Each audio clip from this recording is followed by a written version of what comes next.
ദൈവത്തിരുനാമത്തിന് മഹത്വം ഉണ്ടാകട്ടെ. ഇന്ന് കടന്നു വന്ന എല്ലാ പ്രിയപ്പെട്ടവർക്ക് വേഗം വരുന്നവനാകുന്ന യേശു ക്രിസ്തുവിൻ്റെ നാമത്തുള്ള സ്നേഹവന്ദനത്തെ ഞാൻ ഈ സമയത്ത് അറിയിക്കുകയാണ്. പ്രത്യേകിച്ച് നമ്മുടെ ചിന്തയിലെ കടക്കട്ടെ. എബ്രായലേഖനം 11-ാം അധ്യായം.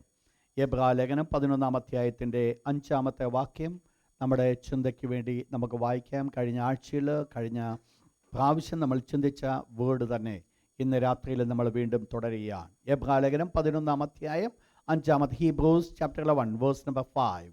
ദൈവത്തിന് മഹത്വമുണ്ടാകട്ടെ. കഴിഞ്ഞ ദിവസം നമ്മൾ ചിന്തിച്ചുകൊണ്ട് ഇരിക്കുന്നത് വിശ്വാസത്തിൻ്റെ വ്യാഖ്യാനം. വിശ്വാസത്തെക്കുറിച്ച് നമ്മൾ ചിന്തിച്ചു. എത്രമാത്രം ഏതെല്ലാം വിധത്തിലുള്ള വിശ്വാസം വേദപുസ്തകം പഠിപ്പിക്കുന്നു എന്നുള്ളത് നമ്മൾ മനസ്സിലാക്കി.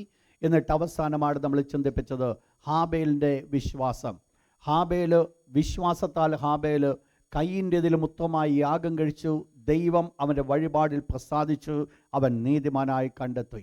രണ്ടാമത് നമ്മൾ കഴിഞ്ഞ ആഴ്ച ചിന്തിച്ചത് വിശ്വാസത്താൽ ഹാനോക്ക്. അപ്പോൾ ഇവർ രണ്ട് തമ്മിൽ നമ്മളൊരു കാര്യം മനസ്സിലാക്കി. ഒരു വിശ്വാസത്തിൻ്റെ യാഗം കഴിച്ച ഹാബേൽ ഈ ലോകത്തിൽ നിന്ന് മാറ്റപ്പെടുവാനായിട്ടിടയായിത്തീർന്നു. ഹാബേലിൻ്റെ യാഗം ദൈവത്തിന് പ്രസാദകരമായിരിക്കുന്ന ഒരു യാഗം കഴിച്ചതാണ് ഹാബേൽ കൊല്ലപ്പെടുവാൻ കാരണമായി തീർന്നത്. ശ്രദ്ധിക്കണം, ഞാനിത് പറഞ്ഞ വേർഡ്. ഹാബേൽ കൊല്ലപ്പെടുവാൻ കാരണമായി തീർന്നത് വെറുതെ ആയിരുന്നില്ല. ദൈവത്തിന് പ്രസാദമായിരിക്കുന്ന ഒരു യാഗം കഴിപ്പാൻ ഹാബേൽ ഇടയായിത്തീർന്നപ്പോൾ അതുകൊണ്ട് ഹാബേൽ കൊല്ലപ്പെടുവാനായിട്ടിടയായിത്തീർന്നു. ദൈവം അത് അലവ് ചെയ്തു. എന്നാൽ ഇവിടെ നമ്മൾ കാണുന്ന ഇന്ന് കഴിഞ്ഞ ആഴ്ച നമ്മൾ കണ്ടത് വിശ്വാസത്താൽ ഹാനോക്ക്. എന്ത് സംഭവിച്ചു? ഹാനോക്കിനെ ദൈവം എടുത്തുകൊണ്ടുപോയി. എന്താ രണ്ടുപേരുടെയും ജീവിതത്തിൽ സംഭവിച്ചത്? ഒരാളെ വിശ്വാസത്തിൻ്റെ പ്രവർത്തനം കൊണ്ട് മരിക്കുവാനായിട്ടിടയായിത്തീർന്നപ്പോൾ മറ്റൊരു വ്യക്തി വിശ്വാസത്തിൻ്റെ പ്രവർത്തനം കൊണ്ട് മരണം കാണാതെ എടുക്കപ്പെടുവാനിടയായിത്തീർന്നു. രണ്ടും നമ്മൾ മനസ്സിലാക്കണം, വിശ്വാസത്തിൻ്റെ പ്രവൃത്തിയാണ്. ഇതിൽ കൂടെ നമ്മൾ ഒരു കാര്യം മനസ്സിലാക്കി. ഏത് വ്യക്തിയുടെ ജീവിതത്തിൽ എന്ത് സംഭവിച്ചാലും അതിനകത്ത് ദൈവത്തിനൊരു പർപ്പസ് ഉണ്ട്, ദൈവത്തിനൊരു ഉദ്ദേശമുണ്ട്. ആ ദൈവത്തിൻ്റെ ഉദ്ദേശമാണോ ദൈവം നമ്മിൽ കൂടെ വെളിപ്പെടുത്തുന്നു എന്നുള്ളത് മനസ്സിലാക്കും. അതുകൊണ്ട് നമ്മൾ ചിന്തിച്ചത്, ഒരു പ്രതികൂലമായിരിക്കുന്ന കാര്യം സംഭവിക്കുമ്പോൾ ദൈവം എന്നെ കൈവിട്ടു എന്നല്ല നമ്മൾ പറയേണ്ടത്. ദൈവത്തിൻ്റെ സാന്നിധ്യം നമ്മളോടുകൂടെ ഉണ്ട് എന്ന് നമ്മൾ മനസ്സിലാക്കുന്നുവെങ്കിൽ അതിനകത്ത് ദൈവത്തിൻ്റെ ഒരു പർപ്പസ് നമുക്ക് കാണുവാൻ സാധിക്കും. അപ്പോസ്തലനായ പൗലോസിൻ്റെ ഒരു വേർഡ് ഈ പ്രത്യേകമായിരിക്കുന്ന സ്ഥാനത്ത് വളരെ വളരെ വിലപ്പെട്ടതാണ്. പൗലോസ് പറയുന്നു, ഞാൻ മരിച്ചാലും ജീവിച്ചാലും ദൈവത്തിൻ്റെ ക്രിസ്തുവിൻ്റെ മഹത്വമാണ് എന്നിൽ കൂടെ വെളിപ്പെടേണ്ടത്. ഇതായിരിക്കണം ഒരു ദൈവ പൈതലിൻ്റെ ആറ്റിറ്റ്യൂഡ്. ദൈവത്തിന് വേണ്ടി പ്രസാദകരമായിരിക്കും യാഗം കഴിച്ച് കൊല്ലപ്പെട്ടാലും അതിനകത്ത് ഒരന്തസ്സുണ്ട്, ഒരഭിമാനമുണ്ട്. അതിനകത്ത് ദൈവത്തിൻ്റെ മഹത്വം അവിടെ വെളിപ്പെടുവാനായിട്ടിടയായിത്തീരും. അല്ല, വിശ്വാസത്തിൻ്റെ യാഗം കഴിച്ച് ഈ ലോകത്തിൽ മരണം കാണാതെ എടുക്കപ്പെട്ടാലും അതിനകത്തും ദൈവത്തിൻ്റെ ഒരു പ്രവൃത്തിയെ കാണുവാൻ സാധിക്കും. കഴിഞ്ഞ ദിവസം നമ്മൾ ചിന്തിക്കുവാനായിട്ടിടയായിത്തീർന്നത് ഹാബേലിൻ്റെ സ്പെഷ്യാലിറ്റി, പ്രത്യേകതകളാണോ നമ്മൾ ചിന്തിച്ചത്. വേദപുസ്തകത്തിൽ ചുരുക്കം ചില വേർഡുകൾ മാത്രമാണോ ഹാബേലിനെ ചൂണ്ടിക്കാണിക്കുന്നുവെങ്കിൽ ഹാബേലിൻ്റെ ഒന്നാമത്തെ പ്രത്യേകത നമ്മൾ കണ്ടത്, he walked with God four 300 years. 300 വർഷക്കാലം ഹാനോക്ക് ദൈവത്തോടുകൂടെ ചേർന്ന് നടക്കുവാനായിട്ടിടയായിത്തീർന്നു. നമ്മളൊന്ന് ചിന്തിച്ചു, എന്തുകൊണ്ട് നടന്നു? എപ്പോഴാണ് നടക്കുവാനായിട്ട് തുടങ്ങിയത്? ഹാനോക്ക് എന്നുള്ള വേർഡിൻ്റെ അർത്ഥം എന്താണ്? കോൺസിക്രേറ്റഡ് അഥവാ ഗാഡ്സ് ഫോളോവർ. ഇതാണ് ഹാനോക്ക് എന്നുള്ള വേർഡിൻ്റെ അർത്ഥം. രണ്ട്, എപ്പോൾ മുതൽ ഹാനോക്ക് നടക്കുവാനായിട്ടിടയായിത്തീർന്നു? ഹാനോക്കിന് 65 വയസ്സായപ്പോൾ ഹാനോക്ക് മെതുശലഹിനെ ജനിപ്പിച്ചു. മെതുശലഹിനെ ജനിപ്പിച്ച ശേഷമാണ് തുടർന്നുള്ള 300 years ഹാനോക്ക് ദൈവത്തോടുകൂടെ നടക്കുവാനായിട്ടിടയായിത്തീർന്നത്. എന്തായിരിക്കണം ഈ പ്രത്യേകമായ ജീവിതത്തിൽ സംഭവിച്ചത്? ഹാനോക്കിന് ഒരു പുത്രൻ ജനിച്ചപ്പോൾ, ഒരു മകൻ ജനിച്ചപ്പോൾ ഹാനോക്കിന് ദൈവത്തോടുകൂടെ നടക്കണം എന്നുള്ള ഒരു തീരുമാനത്തിലേക്ക് കടന്നു വന്നു. ജീവിതത്തിൽ ചില പ്രത്യേകമായിരിക്കുന്ന അനുഭവങ്ങൾ ഉണ്ടാകുന്നത്, അത് നല്ലതും തീയതുമായിരിക്കുന്ന അനുഭവങ്ങളായിരുന്നാലും ദൈവത്തിന് മുൻപാകെ ഒരു തീരുമാനം എടുക്കുവാൻ സാധിക്കുമെങ്കിൽ അതൊരു വലിയ അനുഗ്രഹം തന്നെയാണ്. ഒരുപക്ഷെ നന്മയായിരിക്കാം നമ്മുടെ ജീവിതത്തിൽ കടന്നു വന്നത്. ഹാനോക്കിൻ്റെ ജീവിതത്തിൽ ഹാനോക്കിന് കുഞ്ഞ് ജനിച്ചതായിരുന്നു ഹാനോക്കിൻ്റെ ചിന്തയ്ക്ക് തന്നെ ചിന്തിപ്പിക്കുവാനുള്ള സമയമായി തീർന്നത്. അല്ല, മറ്റു പലരുടെയും ജീവിതത്തിൽ പ്രതികൂലങ്ങളായിരിക്കാം. എന്തു തന്നെ ആയിക്കൊള്ളട്ടെ, ഏത് സാഹചര്യങ്ങളായിരുന്നാലും ഒരു തീരുമാനം ദൈവത്തോടുകൂടി എടുക്കുവാൻ സാധിക്കുമെങ്കിൽ അതാണ് ഏറ്റവും അനുഗ്രഹമായി കാണുവാൻ സാധിക്കുന്നത്. ഹാനോക്ക് 300 വർഷം ദൈവത്തോടുകൂടെ നടന്നുവെന്ന് പറഞ്ഞപ്പോൾ നമ്മൾ മനസ്സിലാക്കി മെതുശലഹ് എന്നുള്ള വാക്കിൻ്റെ അർത്ഥം എന്താണെന്ന് നമ്മൾ പഠിച്ചു. അതിൻ്റെ അർത്ഥം when he is dead it shall come. അവൻ മരിക്കുമ്പോൾ അത് സംഭവിക്കും. എന്താണ് സംഭവിക്കുവാൻ പോകുന്നത്? നിങ്ങൾക്ക് നമ്മൾ കഴിഞ്ഞ ദിവസം ഹാനോക്കിൻ്റെ ജീവിതത്തിൽ കൂടെ മെതുശലഹിൻ്റെ ജീവിതത്തിൽ കൂടെ എന്താണ് സംഭവിക്കുന്നത്, മരിക്കുമ്പോൾ എന്താണ് സംഭവിക്കുന്നത് നമ്മൾ മനസ്സിലാക്കിയത്. 782 വയസ്സിലാണ് മെതുശലഹ് മരിക്കുവാനായിട്ടിടയായിത്തീർന്നത്. 182 വയസ്സിലാണ് ഒരു കുഞ്ഞ് ജനിച്ചത്. നോഹയ്ക്ക് 600 വയസ്സായപ്പോഴാണ് വെള്ളപ്പൊക്കമുണ്ടായത്. 600ഉം 182 കൂട്ടി നോക്കിയാൽ 782 വയസ്സിലാണ് മെതുശലഹ് മരിക്കുന്നത്. മെതുശലഹ് മരിച്ചതിന് ശേഷമാണ് ഈ ഭൂമിയിൽ വെള്ളപ്പൊക്കം ഉണ്ടാകുവാനിടയായിത്തീർന്നത് എന്ന് പറഞ്ഞാൽ അതിൻ്റെ അർത്ഥം ഹാനോക്ക് നേരത്തെ തന്നെ മനസ്സിലാക്കി. തൻ്റെ കുഞ്ഞ് ജനിക്കുന്ന സമയത്ത് തന്നെ ഹാനോക്ക് ദൈവത്തിൻ്റെ ഒരു വെളിപ്പാട് പ്രാപിച്ചു എന്നുള്ളത് നമുക്ക് മനസ്സിലാക്കുവാനായിട്ട് സാധിക്കും. ഈ ലോകം ഇങ്ങനെ പോകത്തില്ല. നിങ്ങൾ മനസ്സിലാക്കണം എന്താണ് തൻ്റെ ജീവിതത്തിൽ പ്രാധാന്യമായി തീർന്നത്. ഒരു വാക്യം കൂടെ നിങ്ങളെ വായിപ്പിച്ചുകൊണ്ട് ഞാൻ മുൻപോട്ട് കടന്നു പോകട്ടെ. അതിനാധാരമായിട്ട് ഉൽപ്പത്തി പുസ്തകത്തിലേക്കൊന്ന് കടന്നു വന്നാട്ട്. ഉൽപ്പത്തി പുസ്തകം 6-ാം അധ്യായം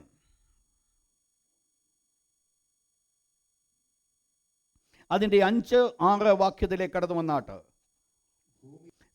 നിങ്ങൾ മനസ്സിലാക്കണം അന്നത്തെ ഭൂമിയുടെ ഒരു സിറ്റുവേഷൻസ് എന്താണ് സംഭവിക്കുന്നത്. അതിൻ്റെ 6-ാം അധ്യായത്തിൻ്റെ 13-ാമത്തെ വാക്യം വേഴ്സ് 13.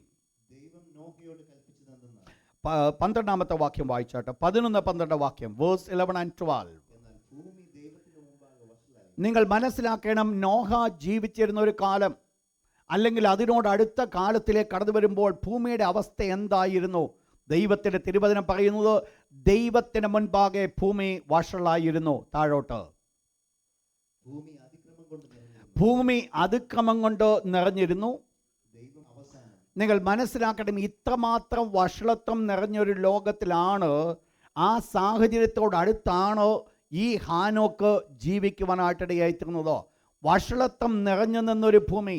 നിങ്ങൾ മനസ്സിലാക്കണം ദൈവം ഭൂമിയെ സൃഷ്ടിച്ചതിന് ശേഷം മനുഷ്യനെ ദൈവം സൃഷ്ടിച്ചതിന് ശേഷം 2 പ്രാവശ്യമാണോ ദൈവം ആ മനുഷ്യനെ നശിപ്പിക്കുവാനിടയായിത്തീർന്നത്.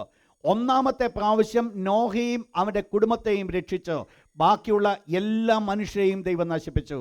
രണ്ടാമത്തെ ഭാഗം ലോകത്തെ മുഴുവൻ ദൈവം രക്ഷിച്ചിട്ട് സോദോം ഗമോറയെ ദൈവം നശിപ്പിച്ചു. ഈ 2 ഭാഗങ്ങളിലും നശിപ്പിക്കുവാൻ കാരണം ഈ ഭൂമിയുടെ അതിക്രമം ദൈവത്തിൻ്റെ സന്നിധിയിലേക്ക് ഉയർന്നതായിരിക്കുന്നു എങ്കിൽ നിങ്ങൾ മനസ്സിലാക്കണം ഇന്ന് ഞാനും നിങ്ങളും ജീവിക്കുന്ന ഈ ഭൂമിയുള്ള വഷളത്വത്തെക്കാൾ എത്രമാത്രം വലുതായിരിക്കണം അന്ന് ഭൂമിയിലുണ്ടായിരുന്നത്. കാരണം ദൈവം എന്ന് പറയുന്നത് നീതിയുള്ള ന്യായാധിപതിയാണ്. ഇന്ന് ആ വഷളത്വം നിറഞ്ഞിരുന്നു എങ്കിൽ, ദൈവത്തിന് മുൻപിൽ ആ പൂർണ്ണത കടന്നു വന്നിരുന്നു എങ്കിൽ, നാളെ ന്യായാസനത്തിന് മുൻപിൽ നിൽക്കുമ്പോൾ ഈ നോഹയുടെ കാലത്ത് ജീവിച്ചിരുന്ന ബാക്കിയുള്ള ജനം ദൈവത്തോട് ചോദിക്കുമായിരുന്നു, ഇന്ന് ഈ ഭൂമി ഇത്രത്തോളം വഷളത്വമായിട്ടും നീ നശിപ്പിച്ചില്ല, പിന്നെ എന്തുകൊണ്ട് നീ ഞങ്ങളെ നശിപ്പിച്ചു? ദൈവം നീതിയുള്ള ന്യായാധിപതിയായതുകൊണ്ട്, ദൈവം നീതിക്ക് കൂട്ടുനിൽക്കുന്നവനായതുകൊണ്ട് നിങ്ങൾ മനസ്സിലാക്കണം അത്രമാത്രം വഷളത്വം നിറഞ്ഞതായിരിക്കുന്ന ഒരു ലോകമായിരുന്നു ഹാനോക്ക് ജീവിക്കുന്ന സമയത്ത് ഈ ഭൂമിയിൽ ഉണ്ടായിരുന്നത്. വ്യക്തി ജീവിതങ്ങൾ, മനുഷ്യജീവിതങ്ങൾ കുറവായിരിക്കാം. എന്നാൽ ഇന്നത്തെ പോലെ അന്ന് ഭൂമി മുഴുവൻ പടർന്ന ഒരു ജനമായിരുന്നില്ല. ചില പ്രത്യേകമായ സാഹചര്യങ്ങൾ, സ്ഥലങ്ങൾ ഒരുമിച്ച് കൂടി ജീവിച്ചു വന്നതായിരിക്കും ജനമായിരിക്കുമ്പോൾ സകലവിധമായ വഷളത്വങ്ങൾ അവിടെ നിറഞ്ഞു നിൽക്കുന്ന ഒരു കാരണം, തമ്മിൽ കൊലയും കൊലവെപ്പും നടക്കുന്നൊരു കാലം. കഴിഞ്ഞ ദിവസം ഞാൻ പറയുണ്ടായി, ലാമേക്ക് ഇപ്രകാരം പറഞ്ഞു, ദൈവം കയ്യിന് വേണ്ടി 7 ഇരട്ടി ചെയ്യുമെങ്കിൽ എനിക്ക് വേണ്ടി 77 ഇരട്ടി ചെയ്യും. എന്താ കാരണം? എൻ്റെ പരുക്കിന് പകരം ഞാൻ ഞാനൊരു പുരുഷനെ കൊല്ലും. എന്താ ലാമെക്ക് ചെയ്തത്? ലാമെക്കിൻ്റെ കാലത്ത് തന്നെ ഒരു മനുഷ്യനെ കൊല്ലുവാൻ എന്ന് പറഞ്ഞാൽ നോഹ ജീവിച്ചിരുന്ന സെയിം കാലയളവ്, ഹാനോക്ക് ജീവിച്ചിരുന്ന സെയിം കാലയളവ്, ലാമെക്കിൻ്റെ ജീവിതകാലം അതേ സമയമാണ്. ആദാം മുതൽ ഏഴാമന് ദൈവത്തിൻ്റെ വംശാവലിയിൽ കൂടെ, ആദാം മുതൽ ഏഴാമന് ഹാനോക്കായിരിക്കുമ്പോൾ മാനുഷിക വംശാവലിയിൽ കൂടെ കയ്യൻ്റെ സന്തതിയിൽ കൂടെ ആദാം മുതൽ ഏഴാമനാണ് ലാമെക്ക് എന്ന് പറയുന്നത്. അപ്പോൾ രണ്ടു കൂട്ടരും ഒരേ കാലയളവിൽ ജീവിച്ചിരിക്കുമ്പോൾ, ഒരേ പ്രതികൂലങ്ങളുടെ നടുവിൽ അവരായിരിക്കുന്ന ഒരു സാഹചര്യത്തിൽ ജീവിക്കുന്ന ഒരു സമയമാണ് ഹാനോക്ക് ദൈവത്തോടുകൂടെ നടന്നുവെന്നുള്ളത് നമ്മൾ മനസ്സിലാക്കുവാൻ സാധിക്കുന്നത്. അന്ന് ഹാനോക്ക് ദൈവത്തോടുകൂടെ നടക്കുവാൻ സാധിച്ചുവെങ്കിൽ ഇന്ന് ദൈവമക്കളെ, എനിക്കും നിങ്ങൾക്കും എത്രത്തോളം അധികം ദൈവത്തോടുകൂടെ ചേർന്ന് നടക്കുവാൻ സാധിക്കും എന്നുള്ളത് എനിക്കും നിങ്ങൾക്കും ധൈര്യമായിട്ട് പറയാം. ഹാനോക്ക് ദൈവത്തോടുകൂടെ വഷളത്വമുള്ള ഭൂമിയിൽ ദൈവത്തോടുകൂടെ നടക്കുവാൻ ഇടയായിത്തീർന്നുവെങ്കിൽ ഇന്ന് ഈ ലോകത്തിൽ ഒരുപക്ഷെ നിങ്ങൾ പറയുമായിരിക്കാം, ഞാൻ വസിക്കുന്ന ഈ ലോകത്തിൽ എനിക്ക് ദൈവത്തോടുകൂടി ചേർന്ന് നടക്കുവാൻ സാധ്യമല്ല.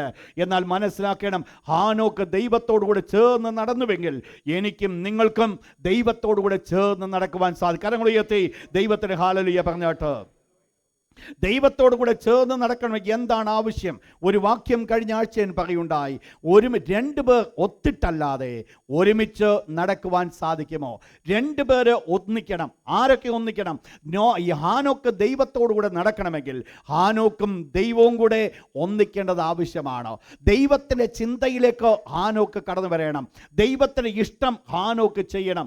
നിങ്ങൾ മനസ്സിലാക്കണം, അന്ന് എഴുതപ്പെട്ട ലിഖിതങ്ങൾ ഇല്ലാതിരിക്കുമ്പോഴാണ് ദൈവത്തിൻ്റെ അരുളപ്പാടിൻ പ്രകാരമായിട്ട് ദൈവത്തിന്റെ ഹിതം ഹാനോക്ക് ചെയ്യുവാൻ കാരണമായി തീർന്നത്. രണ്ടാമത് ഹാനോക്കിന്റെ പ്രത്യേകത നമ്മൾ കണ്ടത്, he lived with the family. തൻ്റെ കുടുംബത്തോടുകൂടെ അവൻ ജീവിക്കുവാനായിട്ടിടയായിത്തീർന്നു. ദൈവത്തോടുകൂടെ നടന്നതായിരിക്കുന്ന 300 വർഷക്കാലം ഹാനോക്ക് ഒറ്റപ്പെട്ട ഒരു കാട്ടിൽ ജീവിച്ചവനായിരുന്നില്ല, രഹസ്യമായി ജീവിച്ചവനായിരുന്നില്ല. എനിക്ക് വേറെ ഒന്നും വേണ്ട എന്ന് പറഞ്ഞുകൊണ്ട് ഒരു സന്യാസ ജീവിതമായിരുന്നില്ല ഹാനോക്ക് നയിച്ചിരുന്നത്. ദൈവത്തിന്റെ തിരുവചനം പറയുന്നു, ഹാനോക്കിന് വീണ്ടും മക്കളും പെൺമക്കളും ആൺമക്കളും ജനിക്കുവാനായിട്ടിടയായിത്തീർന്നു. ഒരു കുടുംബത്തിന്റെ ഉത്തരവാദിത്തോടുകൂടെ നിന്ന ഹാനോക്കാണ് ആ കുടുംബത്തിന്റെ ഉത്തരവാദിത്വം ചെയ്തുകൊണ്ടിരിക്കുമ്പോൾ തന്നെ ദൈവത്തോടുകൂടെ ചേർന്ന് നടക്കുവാൻ ഇടയായിത്തീർന്നത്. നിങ്ങൾ മനസ്സിലാക്കണം. അതുകൊണ്ട് അന്ന് ഹാനോക്കിനത് സാധ്യമായെങ്കിൽ ജീവിതത്തിന്റെ, നിങ്ങൾ മനസ്സിലാക്കണം, ഒരു വ്യക്തിയുടെയും ജീവിതത്തിൽ എല്ലാ സാഹചര്യങ്ങളും അനുകൂലമാകണമെന്നില്ല.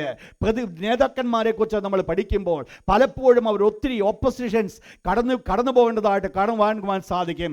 നിങ്ങൾക്കറിയാം, നോഹയുടെ ജീവിതത്തെക്കുറിച്ച് മോശയുടെ ജീവിതത്തെക്കുറിച്ച് പഠിക്കുമ്പോൾ ദൈവം മോശയെ തിരഞ്ഞെടുത്തുവെങ്കിലും മോശയെ തിരഞ്ഞെടുത്തതിന് ശേഷം ദൈവം കൊണ്ടുവന്നു മോശയെ നശിപ്പിക്കുവാൻ ആഗ്രഹിച്ച സ്ഥാനത്ത് മോശയുടെ ഭാര്യ തൻ്റെ കുഞ്ഞിൻ്റെ അഗ്രഹിതം വെട്ടി എടുത്ത് ദൈവത്തിന് മുമ്പാകെ വെച്ചിട്ട് പറഞ്ഞു, ഇവൻ എനിക്ക് രക്തമണവാളൻ എന്ന് പറഞ്ഞു.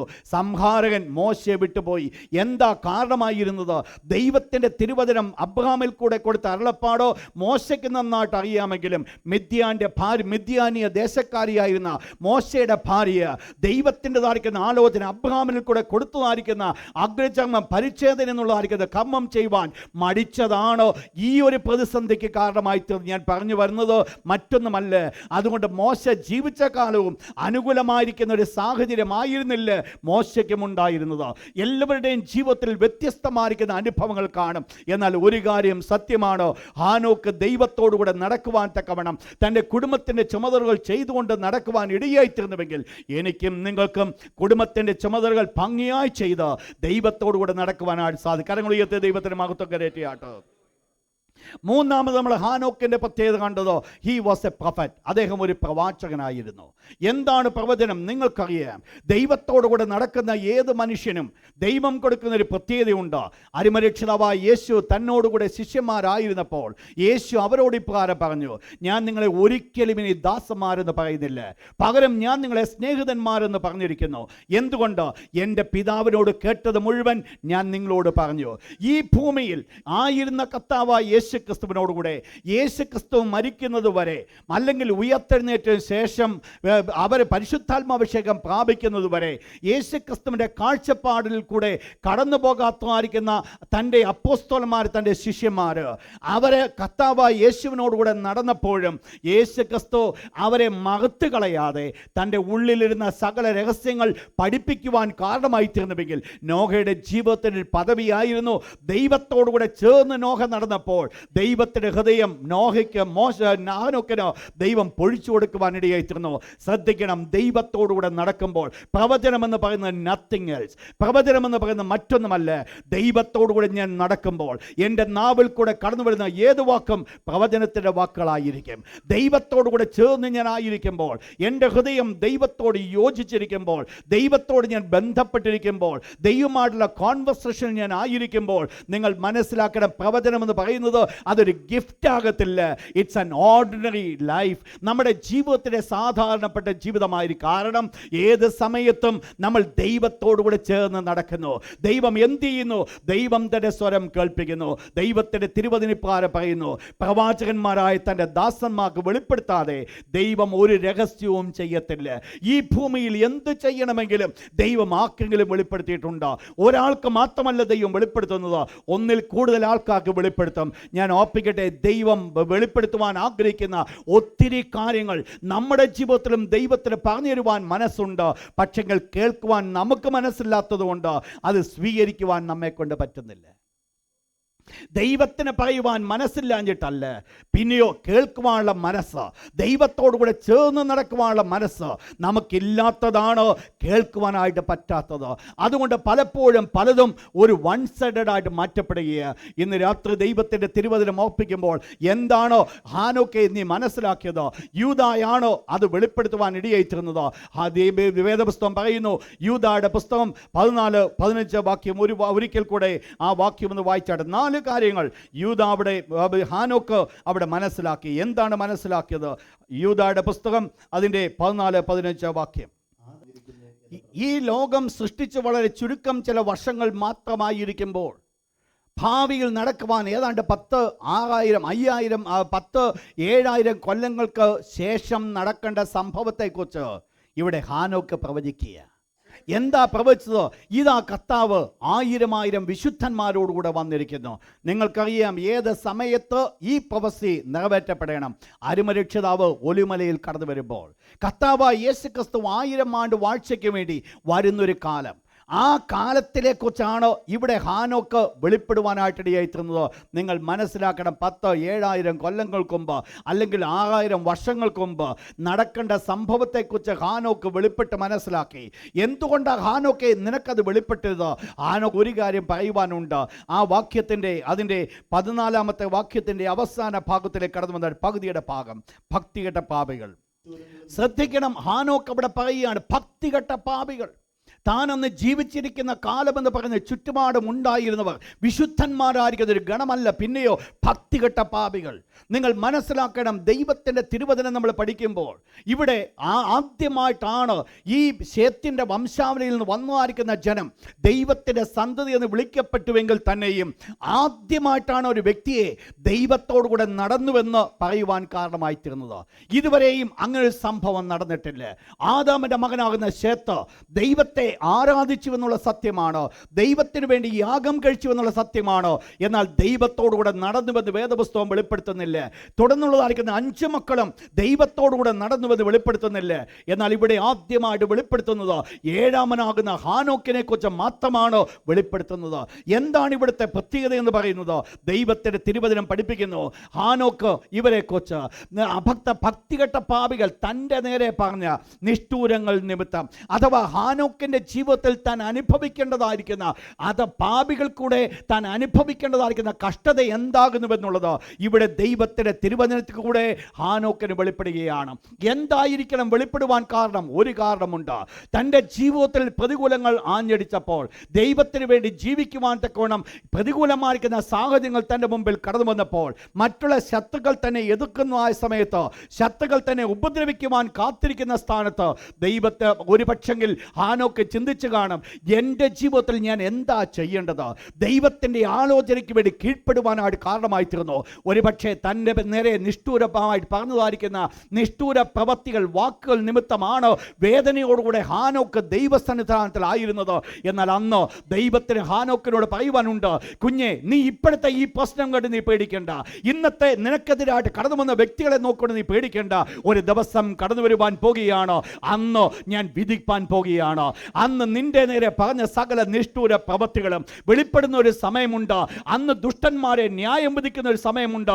നിങ്ങൾ മനസ്സിലാക്കണം, ഈ സംഭവം നടക്കുന്നത് വർഷങ്ങൾ 6000 കഴിഞ്ഞിട്ടാകുന്നുവെങ്കിലും ദൈവത്തിൻ്റെ തിരുവചനത്തിൽ ആദം ഈ ഹാനോക്കിന് ആശ്വസിപ്പിക്കുവാനായിട്ട് ദൈവത്തിന് സാധ്യമായി തീർന്നു. നിങ്ങൾ മനസ്സിലാക്കണം, ഇന്നത്തെ പ്രശ്നങ്ങളെ ദൈവം ഉത്തരം കൊടുത്ത് ദൈവം ആശ്വസിപ്പിച്ചത് ഇന്നത്തെ പ്രശ്നങ്ങളെ പരിപൂർണമായി മാറ്റിയിട്ടല്ല. പിന്നെയോ ഇന്നത്തെ പ്രശ്നങ്ങൾ കിടക്കുമ്പോൾ തന്നെ ദൈവം എന്ത് ചെയ്തു? ഭാവിയെക്കുറിച്ച്, കർത്താവിൻ്റെ വരവിനെക്കുറിച്ചുള്ള ഒരു വലിയ പ്രത്യാശയാൽ ഹാനോക്കിൻ്റെ ഉള്ളത്തെ നിറച്ചു എന്നുള്ളതാണ് ജീവിതത്തിൽ വളരെ പ്രാധാന്യമായി അർഹിക്കുന്നത്. ഒരു പ്രവാചകന്റെ ഒരു പ്രത്യേകത അതായിരുന്നു, പ്രവാചനത്തിൻ്റെ സകല വഴികളിലും കുടുക്കുകളാണ്. എവിടെയെല്ലാം കടന്നുപോയാലും മുള്ളുകൾ മാത്രമാണ്. എങ്ങോട്ട് നോക്കിയാലും പ്രതികൂലങ്ങളുണ്ട്. എന്നാൽ ഒരു കാര്യം സത്യമാണ്, ആ പ്രവാചകൻ ദൈവസന്നിധിയിൽ താണിരിക്കുമ്പോൾ, ദൈവസന്നിധിയിൽ കാത്തിരിക്കുമ്പോൾ ദൈവത്തിന് ഒന്ന് പറയുവാനുണ്ട്. ഇന്നത്തെ പ്രശ്നത്തെ കണ്ടു നീ ഭാരപ്പെടേണ്ട, പിന്നെയോ വരുന്ന ഒരു ദിവസങ്ങളുണ്ട്. ഇതാണ് ദൈവത്തിന്റെ ദാസൻ പൗലോസ് പറയുന്നത്. ഇന്ന് നമുക്ക് വെളിപ്പെടുവാനുള്ള തേജസ് വിചാരിച്ചാൽ ഈ കാലത്തിലെ കഷ്ടങ്ങൾ സാരമില്ല. ദൈവമക്കളെ മനസ്സിലാക്കണം, ഇന്നത്തെ എൻ്റെ കഷ്ടത എൻ്റെ താൽക്കാലികമായിരിക്കുന്ന ഒരു വിടുതലാകത്തില്ലായിരിക്കാം എൻ്റെ മുമ്പിൽ നിങ്ങളുടെ വിഷയം. എൻ്റെയും നിങ്ങളുടെ മുമ്പിൽ ദൈവം കൊണ്ടുവന്ന് എത്തിക്കുവാൻ പോകുന്നത് കർത്താവിൻ്റെ വരവായിരിക്കാം. എൻ്റെയും നിങ്ങളുടെ ഭാരങ്ങൾക്ക് വേണ്ടി ആയിരിക്കാം പ്രാർത്ഥിക്കുന്നത്. എന്നാൽ ഒരു കാര്യം പറയും, ദൈവം വെളിപ്പെടുത്താം, ഞാൻ കടന്നു വരുന്ന സമയത്ത് ഇതിന് ഒരു പ്രായശ്ചിത്തമുണ്ട്, ഇതിനൊരു ന്യായം വിധിക്കുന്ന ഒരു സമയമുണ്ട്. ഇന്ന് രാത്രി ദൈവത്തിൻ്റെ തിരുവചനം കേൾക്കുന്ന പ്രിയപ്പെട്ടവരോട് ഞാൻ ഓർപ്പിക്കട്ടെ, ഇന്നത്തെ കഷ്ടത മാറുന്നൊരു സമയമുണ്ട്, ഇന്നത്തെ വേദന മാറുന്നൊരു സമയമുണ്ട്, ഇന്നത്തെ കണ്ണുനീര് മാറുന്നൊരു സമയമുണ്ട്, ഇന്നത്തെ നിന്ദകൾ മാറുന്നൊരു സമയമുണ്ട്, ഇന്നത്തെ പരിഹാസങ്ങൾ മാറുന്നൊരു സമയമുണ്ട്. എന്നെയും നിങ്ങളെയും കർത്താവായ യേശു തൻ്റെ മഹത്വം നമ്മിൽ കൂടെ വെളിപ്പെടുത്തുവാൻ ആഗ്രഹിക്കുന്ന ഒരു ദിവസത്തിൽ ആ ന്യായാസനത്തിന് മുൻപിൽ നിൽക്കുമ്പോൾ അന്നാണ് അവർ ഹീനരായി തീരുവാൻ ഇടയായി തീരുന്നത്. നിങ്ങൾ മനസ്സിലാക്കണം, ഹാനോക്കിൻ്റെ ബുദ്ധിമുട്ടിൻ്റെ മധ്യത്തിൽ ഹാനോക്ക് ദൈവസന്നിധാനത്തിൽ ഇരുന്നപ്പോൾ തനിക്ക് ലഭിച്ചൊരു വെളിപ്പാടാണ് കർത്താവായ യേശു ക്രിസ്തു കടന്നു വരുവാൻ പോകുന്നു. നിങ്ങൾ മനസ്സിലാക്കണം, കണ്ണുനീരിൻ്റെ മധ്യത്തിൽ, വേദനയുടെ മധ്യത്തിൽ, ഭാരങ്ങളുടെ മധ്യത്തിൽ അവിടെയാണ് മക്കൾക്ക്, ദൈവദാസന്മാർക്ക് വെളിപ്പാടുകൾ ലഭിച്ചിട്ടുള്ളത്. നിങ്ങൾ ആ യാക്കോബിനെ വിളിച്ചു ചോദിക്കുക, യാക്കോബേ, നിനക്കെന്ത് പറയുവാൻ സാധിക്കും? യാക്കോബിന് ഒന്ന് പറയുവാൻ സാധിക്കും, ആ യാബോക്ക് നദീ തീരത്ത് ഞാൻ വന്നിട്ടില്ലായിരുന്നുവെങ്കിൽ എൻ്റെ അവസ്ഥകൾക്കൊരു മാറ്റം വരത്തില്ല, എൻ്റെ ദൈവത്തിൻ്റെ ശക്തി എന്ന് ഞാൻ മനസ്സിലാക്കത്തില്ല, എൻ്റെ ദൈവത്തിൻ്റെ പ്രവർത്തനമെന്ന് ഞാൻ മനസ്സിലാക്കത്തില്ല. എന്നെ കേൾക്കുന്ന പ്രിയപ്പെട്ടവരോട് ഞാൻ ഓർപ്പിക്കട്ടെ, ഇന്ന് കഷ്ടത ജീവിതത്തിൽ കടന്നു വന്നിട്ടുണ്ടെങ്കിൽ അത് ദൈവത്തിൻ്റെ വെളിപ്പാട് ദൈവം എനിക്കും നിങ്ങൾക്ക് തരുവാൻ ആഗ്രഹിക്കുന്നു എന്നുള്ളത് മനസ്സിലാക്കേണ്ടത് വളരെ ആവശ്യമാണ്. എന്നെയും നിങ്ങളെ കഷ്ടതയിൽ കൂടെ നടത്തിയിട്ട് എന്നെയും നിങ്ങളെ നശിപ്പിച്ച് കളയുവാൻ അല്ല സ്വർഗ്ഗത്തിലെ ദൈവത്തിൻ്റെ പദ്ധതി. എൻ്റെയും നിങ്ങളുടെ കഷ്ടതയുടെ നടുവിൽ ദൈവത്തിൻ്റെ വെളിപ്പാട് തരുവാൻ, എൻ്റെ ദൈവം ആരെന്ന് വെളിപ്പെടുത്തി തരുവാൻ സ്വർഗ്ഗത്തിലെ ദൈവം ആഗ്രഹിക്കുന്നു. നിങ്ങൾ മനസ്സിലാക്കണം, എൻ്റെ ജീവിതത്തിലെ കഷ്ടത ദൈവത്തിൻ്റെ വെളിപ്പാട് ദൈവം എനിക്ക് തരുവാനാണ്. ഇന്ന് നിങ്ങൾ മനസ്സിലാക്കണം, നിങ്ങളുടെ ജീവിതത്തിൻ്റെ കഷ്ടത ദൈവത്തിൻ്റെ വെളിപ്പാട് എനിക്കും നിങ്ങൾക്കും നൽകി തരുവാനാണ്. അങ്ങനെയെങ്കിൽ എൻ്റെ കഷ്ടതയുടെ നടുവിൽ എനിക്ക് ആവശ്യമായിരിക്കുന്നത് ദൈവിക വെളിപ്പാട്. ദൈവിക വെളിപ്പാട് ഇതാണ് കഴിഞ്ഞ ദിവസം നമ്മൾ ചിന്തിച്ച് അവസാനിപ്പിക്കുവാൻ ഇടയായി തീർന്നത്. എന്താണ് 4 കാരണങ്ങൾ, 4 കാര്യങ്ങൾ ഹാനോക്ക് പ്രവചിക്കുവാനായിട്ട് ഇടയായി തീർന്നു. പെട്ടെന്ന് നിങ്ങളൊന്ന് നോട്ട് ചെയ്യുക, ഹാനോക്കിൻ്റെ 4 പ്രവചനങ്ങൾ. 1, to judge on all who are ungodly. To judge all on who are ungodly.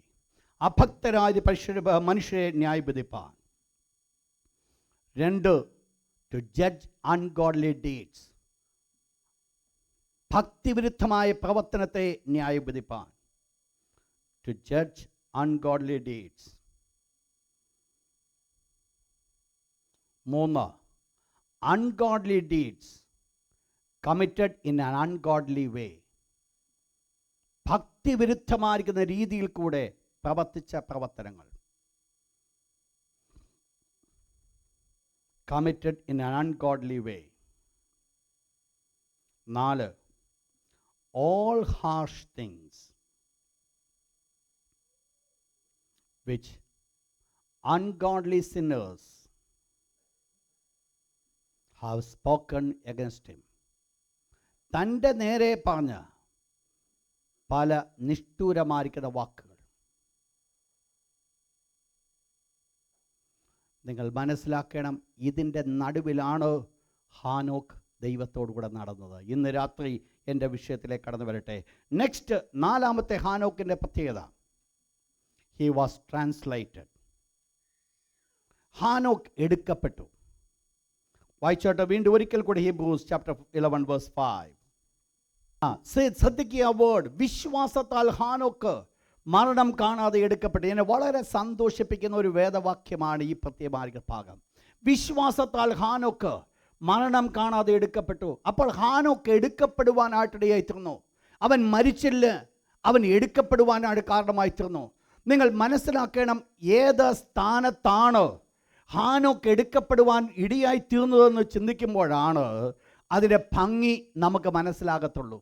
വേദപുസ്തകം, ഉൽപ്പത്തി പുസ്തകം 5-ാം അധ്യായം നമ്മളെ പഠിപ്പിക്കുന്നത്, ആ ചാപ്റ്ററിനെ കൊടുത്തിരിക്കുന്ന പേര് എ ചാപ്റ്റർ ഓഫ് സെമട്രി എന്ന, ശവകൂടാരത്തിൻ്റെ ഒരു അധ്യായമെന്ന. A chapter of cemetery, note ചെയ്താട്ട്. ജെനസിസ് ചാപ്റ്റർ 5, ഉൽപ്പത്തി പുസ്തകം 5-ാം അധ്യായം പഠിപ്പിക്കുന്നത് എ ചാപ്റ്റർ ഓഫ് സെമട്രി, ഒരു ശവസംസ്കാരത്തിൻ്റെ ഒരു അധ്യായമായിട്ടാണ് നമ്മൾ ഉൽപ്പത്തി പുസ്തകം 5-ാം അധ്യായം അല്ലാതെ വേദപുസ്തകം ഒരൊറ്റ ചാപ്റ്ററും മരിച്ചു മരിച്ചു മരിച്ചു മരിച്ചു എന്ന് പറയപ്പെടുന്നത് നമ്മൾ മറ്റ് കാണുന്നില്ല. കൂടെ കൂടെ ഈ വേർഡ്, ഈ ചാപ്റ്ററിൽ നിങ്ങൾ മനസ്സിലാക്കണം, എത്രയോ പേരുടെ കാര്യം പെട്ടെന്ന് വായിച്ച് നിങ്ങളെ ഒന്ന് വിടുവാൻ ഞാൻ ആഗ്രഹിക്കുന്നു. വായിച്ചാട്ട് 5-ാം അധ്യായം 5-ാമത്തെ വാക്യം, ജെനസിസ് ചാപ്റ്റർ 5 വേഴ്സ് 5. ആദമിൻ്റെ ആയുഷ്കാലം ആകെ 930 സംവത്സരമായിരുന്നു. പിന്നെ അവൻ മരിച്ചു. ആദാം മരിച്ചു. ദൈവത്തിൻ്റെ തിരുവചനം, വേദപുസ്തകം വെളിപ്പെടുത്തുന്നു, ആദാം മരിച്ചു. ദൈവത്തിൻ്റെ സൃഷ്ടി, ദൈവത്തിൻ്റെ സ്വരൂപത്തിൽ ദൈവത്തിൻ്റെ സാദൃശ്യപ്രകാരം സൃഷ്ടിച്ചതായിരിക്കുന്ന ആദാം മരിച്ചു. 8-ാമത്തെ വാക്യം, ശേത്തിൻ്റെ ആയുഷ്കാലം 912 സംവത്സരമായിരുന്നു. പിന്നെ അവൻ മരിച്ചു. ശേത്തും മരിച്ചു. വേദപുസ്തകം പഠിപ്പിക്കുന്നു, അതിൻ്റെ 8-ാമത്തെ വാക്യം പറയുന്നു, ശേത്ത് മരിക്കുവാനായിട്ട് കാരണമായി തീർന്നു. 11-ാമത്തെ വാക്യം, ഏനോശ്, ശേത്തിൻ്റെ മകൻ ഏനോശ് 905 സംവത്സരമായിരുന്നു. പിന്നെ അവൻ മരിച്ചു. അതിൻ്റെ 14-ാമത്തെ വാക്യം, കേനാൻ, ഏനോശിൻ്റെ മകനാകുന്ന കേനാൻ 910 സംവത്സരം. പിന്നെ അവൻ മരിച്ചു. നെക്സ്റ്റ് വേഴ്സ് 20, 962 സംവത്സരമായിരുന്നു യാരദിൻ്റെ ആയുഷ്കാലം. പിന്നെ അവൻ മരിച്ചു. നെക്സ്റ്റ് വേഴ്സ് 27, മെതുശലഹിൻ്റെ ആയുഷ്കാലം 969. പിന്നെ അവൻ മരിച്ചു. നെക്സ്റ്റ് വേഴ്സ് 31, ലാമെക്കിൻ്റെ ആയുഷ്കാലം. പിന്നെ അവൻ മരിച്ചു. നിങ്ങൾ മനസ്സിലാക്കണം, ഈ ഒരു അധ്യായം പഠിപ്പിക്കുന്നത് മരണത്തിൻ്റെ കണക്കുകൾ മാത്രമാണ് പഠിപ്പിക്കുന്നത്. മരിച്ചവരുടെ ലിസ്റ്റാണ് ഇവിടെ പഠിപ്പിക്കുന്നത്.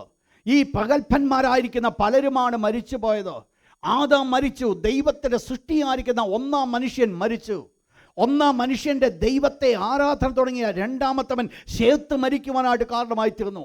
3-ാമത്തവൻ മരിക്കുവാനിടയെ 4-ാമത്തവൻ മരിച്ചു. 5-ാമത്തവൻ മരിച്ചു. 6-ാമത്തവൻ മരിച്ചു. 8-ാമത്തവൻ മരിച്ചു. 9-ാമത്തവൻ മരിച്ചു. ഇങ്ങനെ മരണത്തിൻ്റെ കണക്കുകൾ പറയുന്നതിനിടയിൽ, മരിച്ചവരുടെ കണക്കുകൾ പറയുമ്പോൾ അതിൻ്റെ ഇടയ്ക്ക് ഒരു 2-3 വാക്യങ്ങൾ കൂടെ ഒരു വേർഡ് നമ്മൾ കാണുന്നുണ്ട്.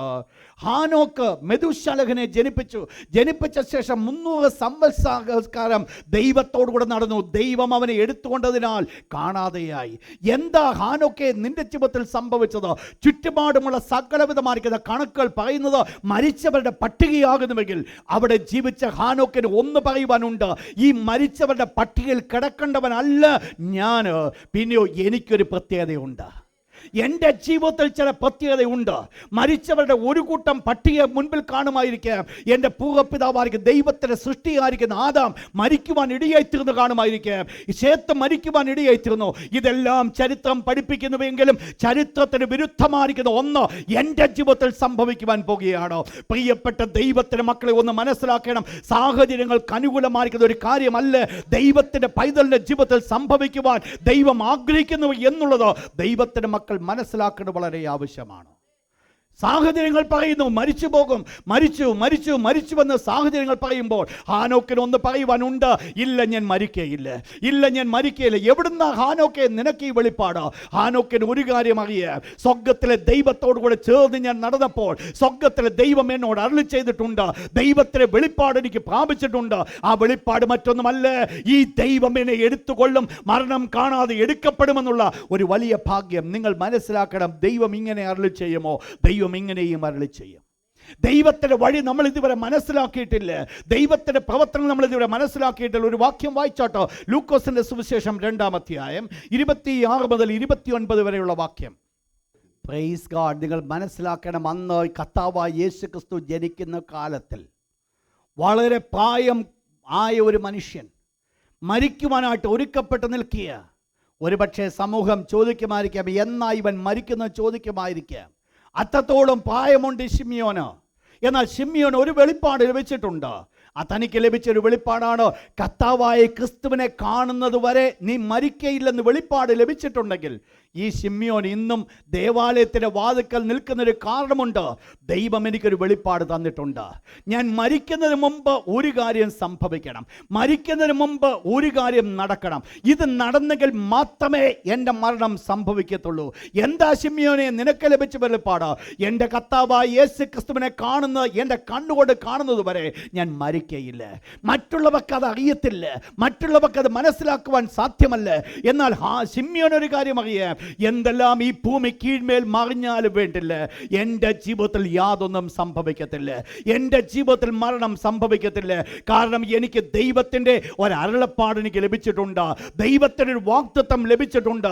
നിങ്ങൾ മനസ്സിലാക്കണം, ദൈവത്താൽ വേദപുസ്തകം പഠിപ്പിക്കുന്നത് ഹാനോക്കിൻ്റെ ജീവിതത്തെക്കുറിച്ച് പഠിപ്പിക്കുന്ന ഇപ്രകാരമാണ്. വിശ്വാസത്താൽ ഹാനോക്ക് ദൈവത്തോടുകൂടെ നടന്നു, ദൈവം അവനെ എടുത്തുകൊണ്ടതിനാൽ കാണാതെയായി. എന്താ ഹാനോക്കെ നിനക്ക് സംഭവിച്ചത്? അവൻ്റെ ജീവിതത്തിൽ വിശ്വാസമുണ്ടായിരുന്നു. എന്തിനെക്കുറിച്ചുള്ള വിശ്വാസം? എൻ്റെ പൂർവ്വപിതാക്കന്മാർ എല്ലാവരും മരിക്കുമ്പോൾ ഞാൻ മരിക്കുവാൻ പോകുന്നില്ല, ഞാൻ ഉടലോട് എടുക്കപ്പെടുവാൻ പോകുകയാണ്. ദൈവം തൻ്റെ ഭക്തന്മാർ കൊടുക്കുന്ന ഒരു വലിയ പദവി അതാ. നിങ്ങൾക്കറിയാം, ഒരു ഏലിയാവിനെ നിങ്ങൾക്കറിയാം. ഏലിയാവിൻ്റെ ഉടലോട് ദൈവം സ്വർഗത്തിലേക്ക് എടുക്കപ്പെട്ടു.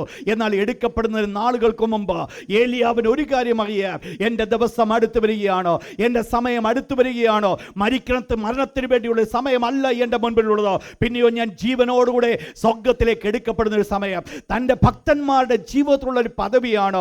ഈവൻ മരിച്ചാലോ ജീവിച്ചിരുന്നാലോ യേശു ക്രിസ്തു വന്ന് എടുക്കപ്പെടുമ്പോഴോ എന്തുമായിക്കൊള്ളട്ടെ, അവരുടെ ജീവിതത്തിൽ അവരുടെ അന്ത്യത്തെക്കുറിച്ചുള്ള, അവരുടെ ഭാവിയെക്കുറിച്ചുള്ള ഒരു വലിയ ഒരുക്കം, ഒരു വലിയ ബോധം അവരുടെ ജീവിതത്തിൽ ഉണ്ടാകും. നിങ്ങൾ മനസ്സിലാക്കണം, നമ്മുടെ വല്യപ്പച്ചന്മാരോടൊക്കെ അവരൊക്കെ മരിച്ചിട്ടുള്ള സംഭവത്തെക്കുറിച്ചൊക്കെ നമ്മൾ മനസ്സിലാക്കിയിട്ടുണ്ടെങ്കിൽ ഒരു കാര്യം നമുക്കറിയാം, അവർ മരിക്കുന്നതിന് കാലങ്ങൾക്ക് മുമ്പ് അവർ പറയും, ഇന്ന സമയത്ത് ഞാൻ മരിക്കുവാൻ ഇടയായിത്തീരും. എന്താ അതിൻ്റെ കാരണം എന്നാണെന്നറിയാമോ? അവർ ദൈവത്തിൻ്റെ അരുളപ്പാട് ലഭിച്ചവരാണ്, ദൈവത്തിൻ്റെ ആലോചന പ്രാപിച്ചവരാണ്, അവർക്ക് ദൈവത്തിൻ്റെ അരുളപ്പാടുണ്ടായിരുന്നു. അതുകൊണ്ട് അവർക്കറിയാം, എൻ്റെ സമയം അടുത്തിരിക്കുക, എൻ്റെ നിര്യാണ സമയം അടുത്തിരിക്കുക. പത്രോസിനെ വിളിച്ചു ചോദിക്കുക, പൗലോസിനെ വിളിച്ചു ചോദിക്കുക, അവർക്കെല്ലാം പറയുവാൻ ഇടയായിത്തീരും, ഇവിടെ വെച്ചൊന്നുമല്ല ഞാൻ മരിക്കുവാൻ പോകുന്നത്, പിന്നെയോ എനിക്കൊരു നിര്യാണ സമയമുണ്ട്, അത് അടുത്തിരിക്കുമ്പോൾ ദൈവം തൻ്റെ മക്കൾക്ക് അത് വെളിപ്പെടുത്തും. ഇന്ന് രാത്രി ദൈവത്തിൻ്റെ തിരുവചനം കേൾക്കുന്ന പ്രിയപ്പെട്ടവരോട് ഇന്ന് രാത്രി ഓർപ്പിക്കട്ടെ, നിങ്ങളുടെ മരണത്തെ,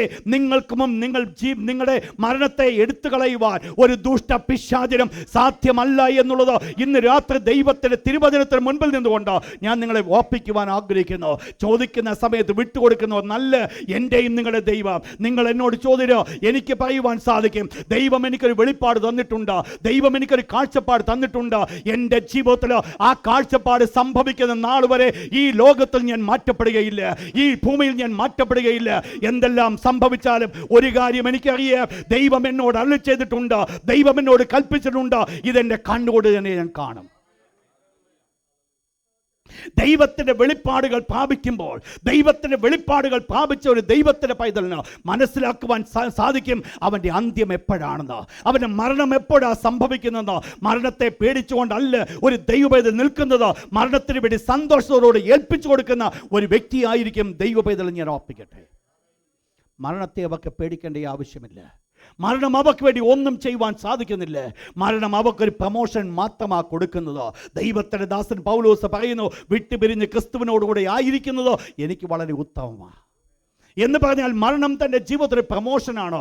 അതുകൊണ്ടാണ് പൗലോസ് പറയുന്നത്, എനിക്ക് മരിക്കുന്നത് ലാഭമാണ്. ഇറ്റ്സ് എ പ്രമോഷൻ, ഒരു നഷ്ടമല്ല, ഇറ്റ്സ് എ പ്രമോഷൻ. എന്താ പ്രമോഷൻ്റെ കാരണമായിരിക്കുന്നത്? എന്നാൽ എന്തു വേണം നിങ്ങൾ മനസ്സിലാക്കണം. ദൈവത്തിൻ്റെ വെളിപ്പാട് ലഭിച്ചെങ്കിൽ മാത്രമേ എനിക്കും നിങ്ങൾക്ക് നിൽക്കുവാൻ സാധിക്കത്തുള്ളൂ. പലപ്പോഴും ആടി ഉലയുന്നൊരു സമയമുണ്ട്. എന്താ ആടി ഉലയുവാനുള്ള കാരണം എന്നാണെന്നറിയാമോ? എനിക്കും നിങ്ങൾക്കും അറിയത്തില്ല നാളെ എന്താ എൻ്റെ ജീവിതത്തിൽ സംഭവിക്കുന്നത്. എന്നാൽ ഒരു കാര്യം ഞാൻ ഓർപ്പിക്കട്ടെ, ദൈവത്തിൻ്റെ വെളിപ്പാട് പ്രാപിച്ചുവെങ്കിൽ ഈ ഭൂമിയിൽ നിന്ന് ഒരു മനുഷ്യനും നിങ്ങളെ പിടിച്ചു പറിക്കുവാൻ സാധ്യമല്ല. പക്ഷേ ആ ചിന്തിക്കേണ്ട ഒരൊറ്റ കാര്യമാണ്, ആ വെളിപ്പാട് എനിക്കുണ്ടോ എന്നുള്ളതാണ് പ്രശ്നം. ആ വെളിപ്പാട് എനിക്കുണ്ടെങ്കിൽ ഒരു മനുഷ്യനും മാറ്റിക്കൊണ്ടു പോകാൻ സാധ്യമല്ല. പലപ്പോഴും പലരുടെയും ജീവിതത്തിൽ ഇല്ലാത്തത് ആ വെളിപ്പാടാണ്. അതുകൊണ്ട് എന്ത് സംഭവിക്കുന്നു, എന്ത് വന്നാലും ഭാരപ്പെടുകയാണ്. പ്രിയപ്പെട്ടവരെ, ഞാൻ ഈ സമയത്ത് ഹാനോക്കിൻ്റെ ജീവിതത്തെ ഞാൻ ഓർക്കുകയായിരുന്നു. എന്തായിരിക്കണം ഹാനോക്കിൻ്റെ ജീവിതം എന്ന് പറയുന്നത്? തൻ്റെ വല്യപ്പച്ചൻ ആദാം, നിങ്ങൾ മനസ്സിലാക്കണം, ആദാമിൻ്റെ കാലം എന്നൊക്കെ പറയുന്നത് വളരെ അടുത്ത കാലങ്ങളാണ്. ഈ വല്യപ്പച്ചൻ ആദാം മരിക്കുമ്പോൾ, ശേത്ത് മരിക്കുമ്പോഴൊക്കെ ഈ ഹാനോക്കിന് ഒന്ന് പറയുവാനുണ്ട്, ഇല്ല ഞാൻ മരിക്കുകയില്ല. എൻ്റെ അപ്പച്ചൻ ആദാം മരിക്കും പക്ഷേ ഞാൻ മരിക്കത്തില്ല. എൻ്റെ അപ്പച്ചൻ ശേത്ത് മരിക്കും പക്ഷേ ഞാൻ മരിക്കത്തില്ല. ദൈവത്തിൻ്റെ തിരുവചനം പറയുന്നു, പ്രിയപ്പെട്ടവരെ, എന്താ ഇവിടെ സംഭവിച്ചത്? ഹാനോക്ക് എല്ലാവരും മൊത്തമായിട്ട് മരിച്ചുകൊണ്ടിരിക്കുന്ന സന്ദർഭത്തിൽ ഹാനോക്കിന് ഒന്ന് പറയുവാനുണ്ട്, ഇല്ല ഞാൻ മരിക്കത്തില്ല.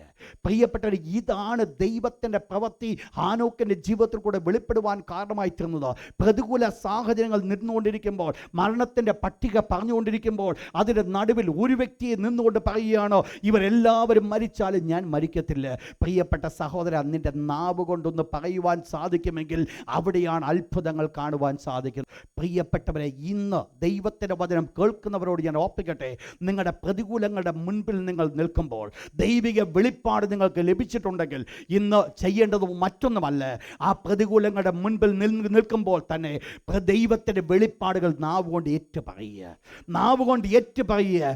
ഞാൻ പറയട്ടെ, ഒരു ചുരുങ്ങിയ ചില ദിവസങ്ങൾക്കുള്ളിൽ നിങ്ങൾക്ക് ദൈവത്തിൻ്റെ മിറക്കിൾ കാണുവാൻ സാധിക്കും.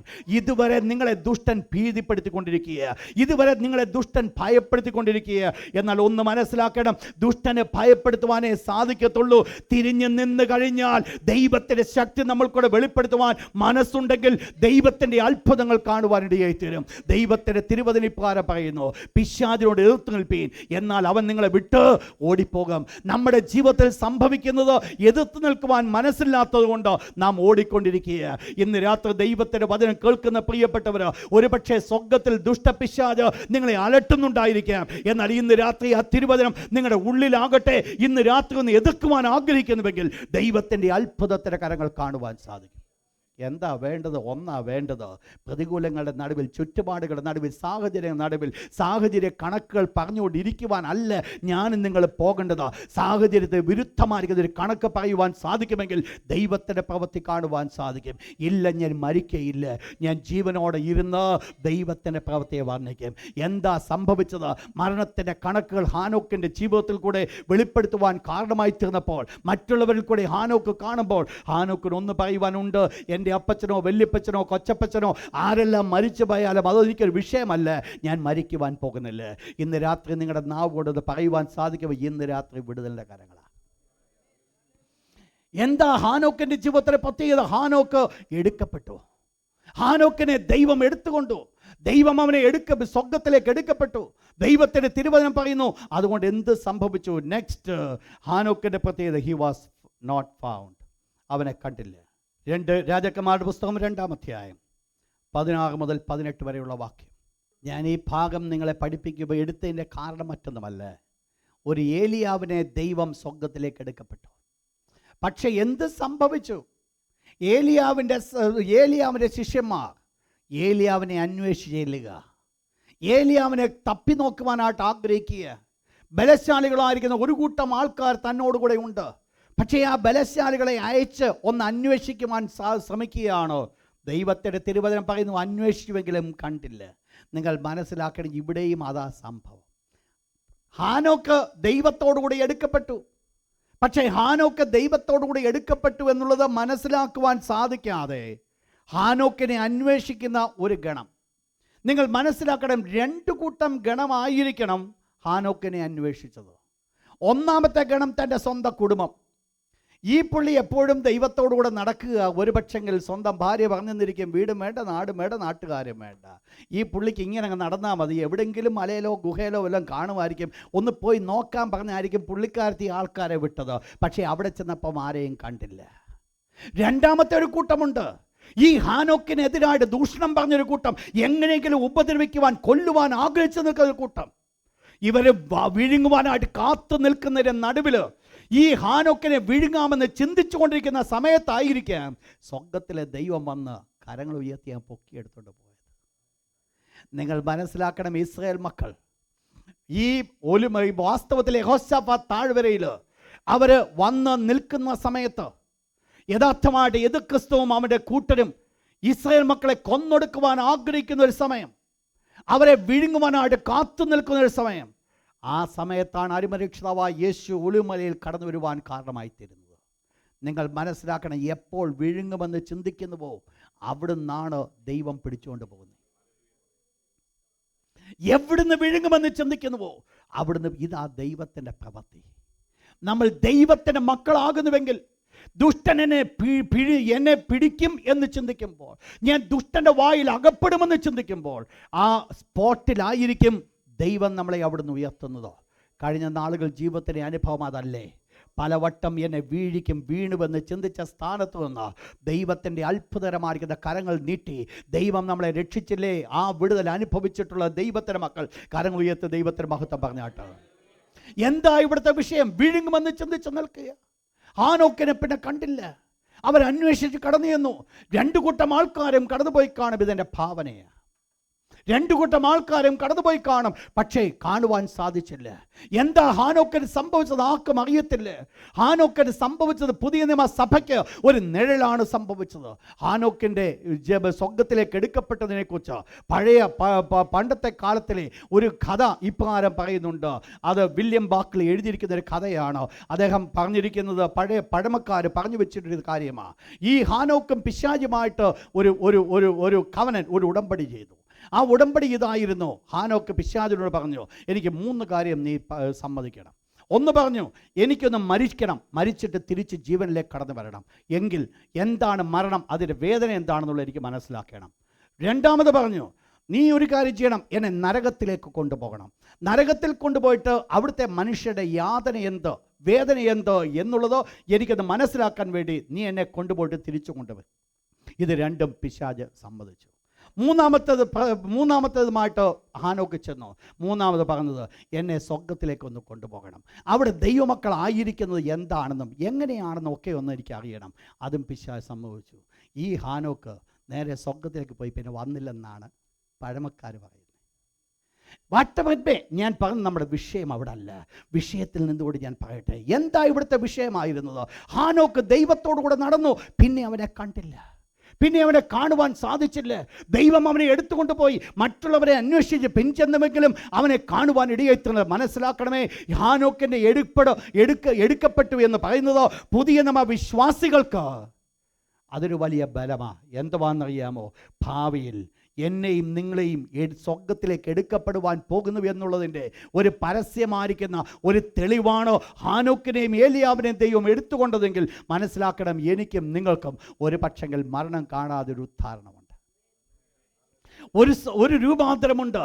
മരണം കാണണമെന്നില്ല അനേക ഭക്തന്മാർ വിശ്വസിക്കുന്നുണ്ട്. ഈ കാലയളവിൽ ഞാൻ നിങ്ങളും ജീവിച്ചുകൊണ്ടിരിക്കുന്ന ഇതേ കാലയളവിൽ എൻ്റെ അരുമനാഥനാകുന്ന യേശു കടന്നു വരും. അങ്ങനെയെങ്കിൽ ഈ ലോകത്തിൽ മരണം കാണാതെ സ്വർഗത്തിലേക്ക് എടുക്കപ്പെടും. സന്തോഷമില്ല. മരിച്ചിട്ട് നിങ്ങൾ സ്വർഗത്തിൽ പോയാൽ മതി. നിങ്ങൾ മനസ്സിലാക്കണം എന്താ ജീവിതത്തിൻ്റെ വിഷയമായിരിക്കുന്നത്. കർത്താവായ യേശു ക്രിസ്തു കടന്നു വരുമ്പോൾ, യേശു ക്രിസ്തു മധ്യാകാശത്ത് കടന്നു വരുമ്പോൾ, തൻ്റെ സഭയെ ചേർക്കുവാനായിട്ട് കടന്നു വരുമ്പോൾ ഞാനും അവനോടുകൂടെ ആയിരിക്കും. ഇന്ന് വിശുദ്ധന്മാർ ആഗ്രഹിച്ചു കൊണ്ടിരിക്കുന്ന വഷളത്വം ഭൂമിയിൽ പെരുകിക്കൊണ്ടിരിക്കുമ്പോൾ, ഇന്ന് ലോത്തിൻ്റെ കാലത്ത് നടന്നു ആയിരിക്കുന്ന അതിക്രമങ്ങൾ, സോദോം ഗൊമോറയുടെ അതേ പാപത്തിലേക്ക് ലോകം കടന്നു വന്നുകൊണ്ടിരിക്കുമ്പോൾ, നോഹയുടെ കാലത്തിലെ അതേ കാലത്തിലെ അതിക്രമത്തിലേക്ക് ലോകം കടന്നു വന്നുകൊണ്ടിരിക്കുമ്പോൾ, എനിക്കും നിങ്ങൾക്കും മനസ്സിലാക്കേണ്ട ഒരു വിഷയമുണ്ട്. എൻ്റെയും നിങ്ങളുടെയും സമയം വളരെ അടുത്തു. നിങ്ങൾ മനസ്സിലാക്കേണ്ട ഒരു കൊച്ചു അഗ്നിപർവ്വതം പൊട്ടിയതാണ്.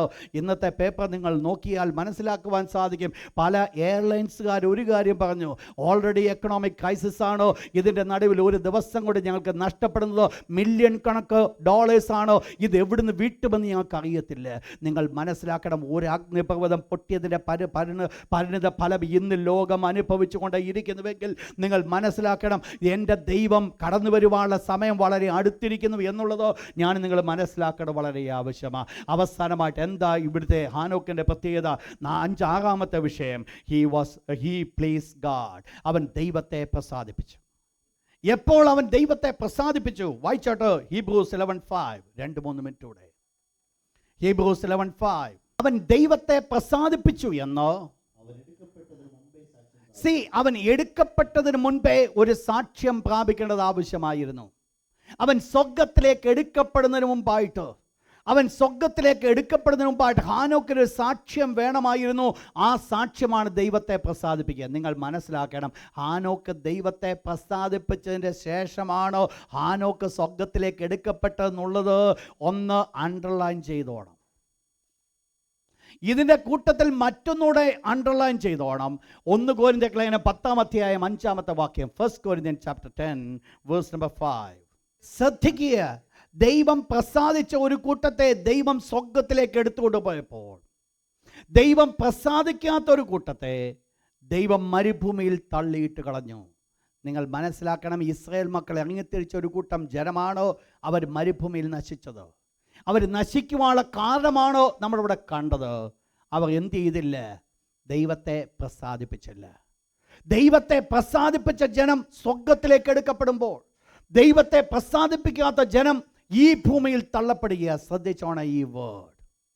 നമ്മൾ സ്പിരിച്വൽ ഗ്രോത്തിനെ കുറിച്ച് നമ്മൾ പഠിച്ചപ്പോൾ നമ്മൾ വ്യക്തമായിട്ട് പഠിച്ചൊരു വിഷയമാണ്. ആത്മീയമായിട്ടുള്ള വളർച്ചയാണോ ദൈവത്തെ പ്രസാദിപ്പിക്കുവാനുള്ള മാർഗമായിരിക്കുന്നത്? പതിവായിട്ട് നമ്മൾ പള്ളിയിൽ പോയതുകൊണ്ട് ദൈവത്തെ പ്രസാദിപ്പിക്കുന്നില്ല. പതിവായിട്ട് ചില ആചാരങ്ങൾ ചെയ്തതുകൊണ്ട് ദൈവത്തെ പ്രസാദിപ്പിക്കുന്നില്ല. നമ്മുടെ എന്തെല്ലാം കാര്യങ്ങൾ, ട്രഡീഷൻസ് നമ്മൾ ആവർത്തിച്ചാലും അതല്ല ദൈവത്തെ പ്രസാദിപ്പിക്കുന്നെന്നുള്ളത് മനസ്സിലാക്കണം. ദൈവത്തെ പ്രസാദിപ്പിക്കണമെങ്കിൽ ദൈവത്തോടു കൂടെ നടന്നെങ്കിൽ മാത്രമേ സാധ്യമാകുകയുള്ളൂ. ഇന്ന സഭയിൽ പെട്ടതുകൊണ്ട് സ്വർഗത്തിൽ പോകുമെന്ന് വേദപുസ്തകം പഠിപ്പിച്ചിട്ടില്ല. ദൈവത്തോടു കൂടെ നടന്നാൽ സ്വർഗത്തിൽ പോകുമെന്ന് വേദപുസ്തകം പഠിപ്പിക്കുന്നുണ്ട്. അതുകൊണ്ട് ജീവിതത്തിൽ ആവശ്യമായിരിക്കുന്നത് ഈ ഭൂമിയിലായിരിക്കുമ്പോൾ ദൈവത്തെ പ്രസാദിപ്പിക്കുക എന്നുള്ളതാണ് നമ്മുടെ ദൗത്യം. We have to please God. ദൈവത്തെ ഞാൻ പ്രസാദിപ്പിക്കണം, ദൈവത്തിന് പ്രസാദം ഞാൻ കൊടുക്കണം.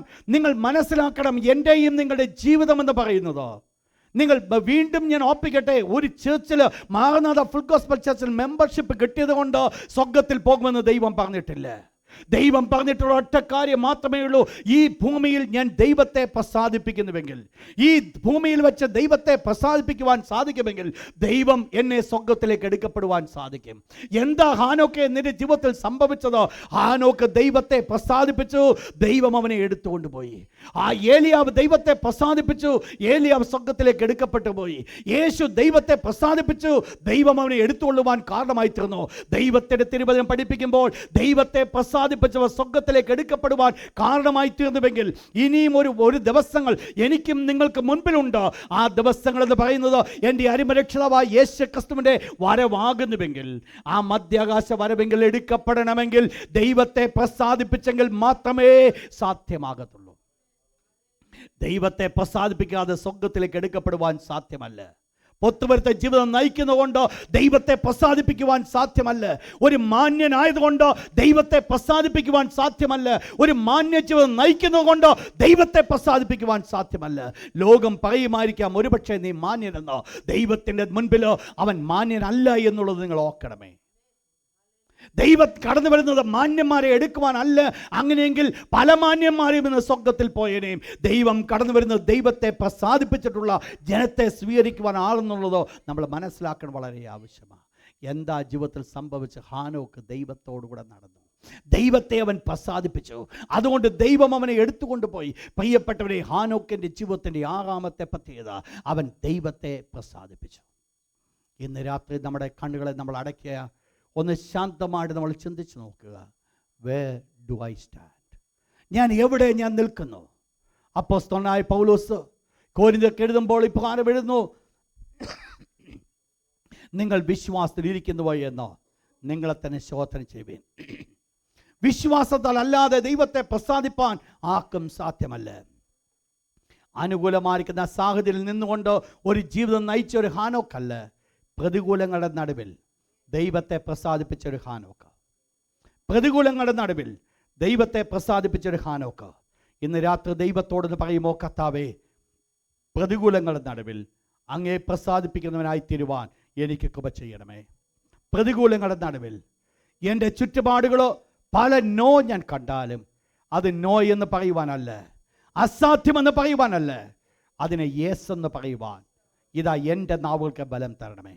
നിങ്ങൾ എത്ര പേർ അപ്രകാരം പ്രാർത്ഥിക്കുന്നുണ്ട്? വിശ്വാസത്താൽ മാത്രമേ ദൈവത്തെ പ്രസാദിപ്പിക്കുവാൻ സാധ്യമാകത്തുള്ളൂ. വിശ്വാസത്താൽ മാത്രമേ ദൈവത്തെ പ്രസാദിപ്പിക്കുവാൻ സാധിക്കത്തുള്ളൂ. ദൈവത്തെ വിശ്വാസം എന്നതോ ആശിക്കുന്നൊരു ഉറപ്പാണ്, അതൊരു ഉറപ്പ്. ഇന്നത് വിശ്വാസം കണ്ട് ദൈവത്തിന് നന്ദി പറയുവാനാണ് ദൈവം ആഗ്രഹിക്കുന്നത്. ഇന്ന് രാത്രി അതിനുവേണ്ടി ഒരുക്കപ്പെട്ടാട്ടോ.